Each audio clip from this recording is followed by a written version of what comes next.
बहुत बहुत धन्यवाद कि आप छोटे भाइयों को इतना प्यार देते हैं। कि लभ पर खाती बाबू किंजन कर तारा काहे पलसी जी अपन इंजन कर तारा 5 मिनट में तू हो जाइबा गाना। शिल्पी राज ने इस गाने में आवाज दिया था, बहुत प्यारा गाती है। कि तहार मिक्सी हमार मिक्सी दोनों के मिक्सी बकाला काला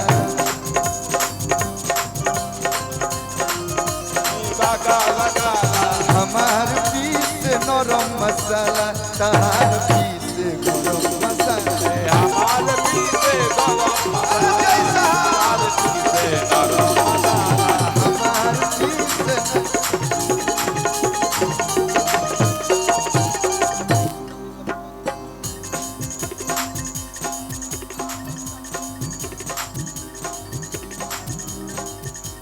हेलो हेलो भैया भैया किते हवे बम हम तो के गोला एक लाइन गाई ज्यादा ना बाप रे।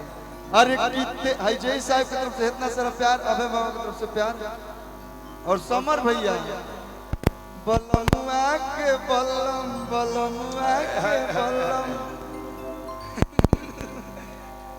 गाना अच्छा हो या खराब अगर लोग सुनता यानी कि बढ़िया गाना हुआ ठीक है जोन बाजता तो ने चले के चाहिए। एक बाद तो भजन गावे खातिर हमनी के बोल नहीं बनी जाए। भजन तो इतना सुंदर सुंदर गा दे लेकिन महात्मा लोग सुनिया लोग की तो कोई लोग भोजपुरी में बढ़िया गीत गावेला। सही बात। तो हर वाली बहू मोर लपकावे लुकमर हेलो कि तो हर वाली बहू मोर लपकावे लुकमर जब चले लु तो छन छन छन के लू कि गोरी शीशा लेखा चम चम चम के गोरी शीशा लेखा चम चम चम के गोरी शीशा लेखा चम चम। भैया भैया लेकिन हम गाना गाओ नहीं कि ते हवे बम हम तो के गोला ऐसा हमार बिहारी भाई जाइल वालो आरा जिला के पियरों में इतलाड़ पड़े ना भैया। अरे किते हवे बम हम तो के गोला रंगदारी बिहारी के खूने में होला बिहारी के खूने में रंगदारी बिहारी के खूने में होला ए हवे बम हम तो के गोला हमें बम हम तो के गोला ए हवे बम हम तो के गोला। रिंकू भैया बने मन से स्वागत बा और सबसे बड़े हमारे हीरो लाल बाबू पंडित सर एक बार जोरदार ताली बजा दीजिए। भोजपुरी के बहुत अच्छे डायरेक्टर, एक बार जोरदार ताली चारों तरफ से आप लोग बजाएं लोग। और सर के साथ हमने 3 फिल्म किया है, दुल्हा धीरे चौ ससुराल गलिया राज और ममता की छाव में जो कि इसी महीने रिलीज होगा। उसका ट्रेलर आप सबके बीच सूर म्यूजिक से आया हुआ है, आप लोग प्यार दीजिए। और इसके बाद आएगा मेहमान जिनमें आशुतोष भैया बढ़िया बढ़िया गीत लिखे बड़े, अखिलेश भैया धोखा दे दे रहा में कि यूपी के हऊ कि बिहार के हऊ आग लागे जनुआ के बोलिए से। हम रंगदारी कितना कहना ना रंगदार है लेकिन गीतिया लोग पसंद कर लेता गाती ही ना देखने में क्यूट हूँ लेकिन अपने बोली स्लो को म्यूट कर देता हूँ मैं।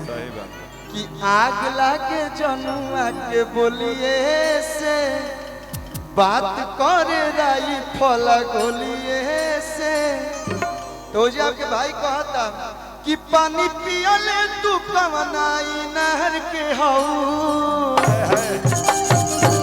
कि यूपी के हऊ कि बिहार के हऊ।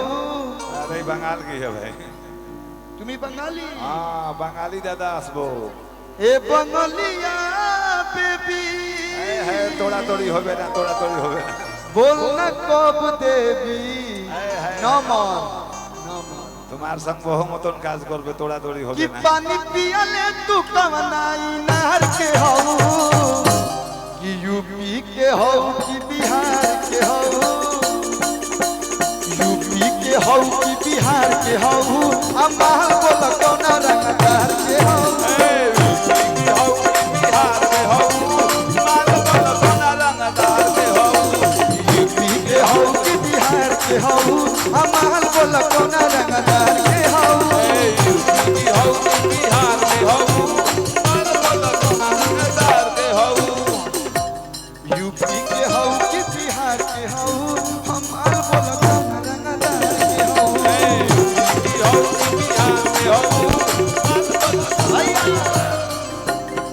Thank you so much. हम समझ रहे हैं कि यहाँ पे बहुत सारे कलाकार हैं, इसीलिए मैंने 3 मुखड़ा गाया। गाना गावे को हुई तो बहुत सारा जगह कार्यक्रम हुआ। सही बात है, सही बात। हमने क्या न्योते पर मैं काम कर देव तो बढ़िया नहीं किया।